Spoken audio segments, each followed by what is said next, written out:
बहुत समय पहले पहाड़ों और जंगलों से घिरे एक जादुई राज्य में एक कहानी जन्म लेने वाली थी जो प्यार और किस्मत की मिसाल बनने वाली थी।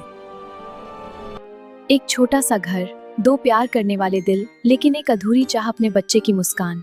हाँ मेरी प्रिय, हम इसे पूरा करेंगे। मुझे विश्वास है। हर रात वे आसमान की ओर देखते और उम्मीद करते कि उनकी दुआ एक दिन जरूर सुनी जाएगी।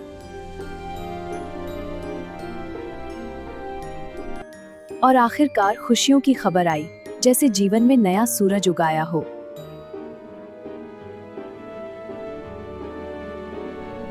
धीरे धीरे समय बीतता गया। एक दिन पत्नी ने अपनी खिड़की से बाहर बगीचे की तरफ देखा।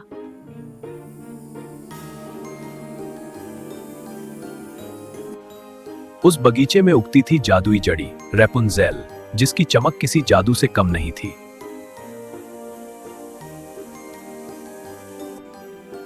लेकिन सभी जानते थे कि यह बगीचा एक जादूगरनी का है, एक ऐसा बगीचा जहां जाना मना था। एक दिन पत्नी ने उस जड़ी बूटी को खाने की इच्छा जताई और कहने लगी कि मुझे वह फूल चाहिए। हाँ, मैं उसे लाने की पूरी कोशिश करूंगा। धन्यवाद, यह मेरे लिए बहुत मायने रखता है। प्यार के लिए उसने खतरा उठाया और धीरे धीरे अंधेरे में कदम बढ़ा दिए।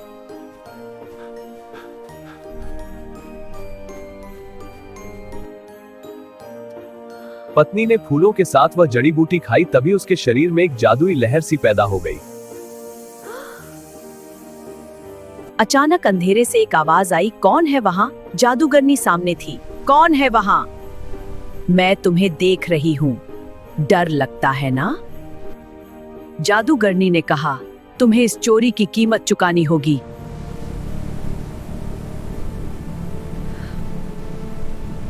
उसने कहा, चोरी की कीमत थी आने वाला बच्चा। नहीं, यह नहीं हो सकता। मेरा बच्चा, कृपया कोई और रास्ता बताओ। समय आया और एक मासूम बच्ची ने जन्म लिया, जिसकी मुस्कान उम्मीद जैसी थी।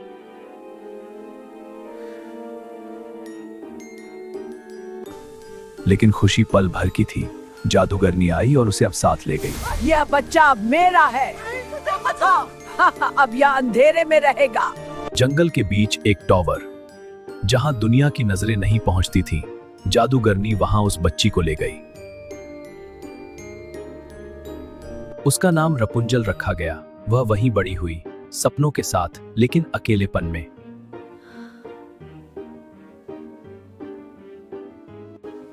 जब भी वो गाती, उसकी आवाज हवा में घुल जाती, जैसे दिल की कहानी गा रही हो।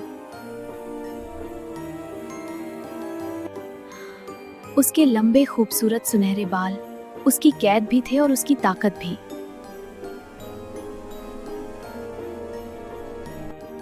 रपुंजल, रपुंजल, अपने बालों को नीचे गिराओ।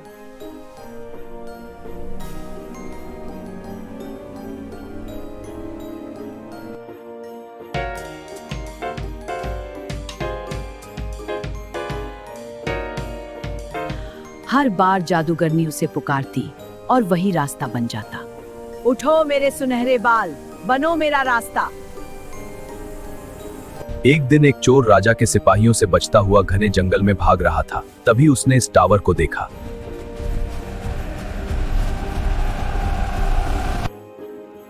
एक दिन वह चोर टावर के पीछे छुपा हुआ था। तभी उसने जादूगरनी की आवाज सुनी, रपुंजल, अपने बालों को नीचे गिराओ।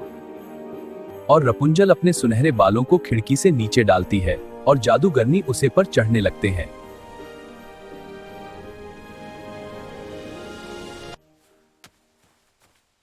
उसने देखा और रहस्य समझ गया। उसका दिल ठहर गया और वह कुछ सोचने लगा। साहस जुटाकर उसने जादूगरनी की आवाज में रपुंजल को आवाज लगाई और किस्मत ने दरवाजा खोल दिया। पहली नजर डर और आश्चर्य से भरी हुई थी। रपुंजल का दिल जोर जोर से धड़कने लगा। डर धीरे धीरे मुस्कान में बदल गया। दो अनजान दिल अब एक दूसरे की दुनिया बनने लगे और अकेलापन कम होने लगा। हाँ, और अब ये पल हमेशा के लिए मेरे साथ हैं। राजकुमार उसे बाहर की दुनिया के रंग दिखाने लगा। त्योहार, नदियां, लोगों की हंसी और हर कहानी के साथ रेपुंजेल की आंखों में नई चमक आ जाती है। अब वह सिर्फ देखना नहीं चाहती थी, वह जीना चाहती थी। आसमान उसे बुलाता सा लगता था और वह बहुत खुश थी। मुझे सब समझ आ रहा है। यहाँ कुछ गड़बड़ जरूर है। मुझे टावर की ओर जाना चाहिए।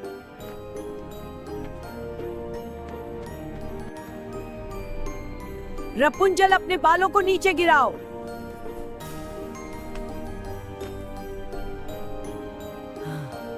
और टावर में पहुंचकर जादूगरनी ने चोर को देख लिया। जादूगरनी का गुस्सा बढ़ने लगा। मैं चोर, तुमने मेरी शांति भंग की है। चोर, तू मेरी बेटी को यहाँ से ले गया। हाँ। और जादूगरनी ने चोर को टावर की खिड़की से धक्का दे दिया और वह नीचे जा गिरा। एक छोटी सी गलती और पल में उसके सुनहरे बाल जमीन पर बिखर गए, जैसे उसकी पहचान ही छीन ली गई हो। जादूगरनी ने उसे जंगल में अकेला छोड़ दिया। रपुंजल बहुत दुखी थी, वह रो रही थी, लेकिन उसने अपने आप में एक नई हिम्मत जगाई। रपुंजल ने डर को ताकत में बदल दिया। उसने खुद जीना सीख लिया। मौसम बदलते रहे, साल गुजरते गए, लेकिन दिल की उम्मीद बुझी नहीं।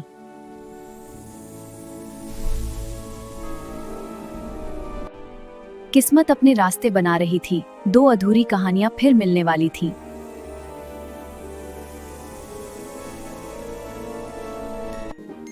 और आखिरकार उनकी नजरें मिली। समय जैसे ठहर गया, दर्द खुशी में बदल गया। रेपुंजेल के आंसू सिर्फ आंसू नहीं थे, उनमें प्रेम का चमत्कार छिपा था। धीरे धीरे अंधेरा हटने लगा और उनके जीवन में रोशनी भर गई। सिर्फ उम्मीद थी। खुशियों का जश्न चार दिशाओं में फैलने लगा।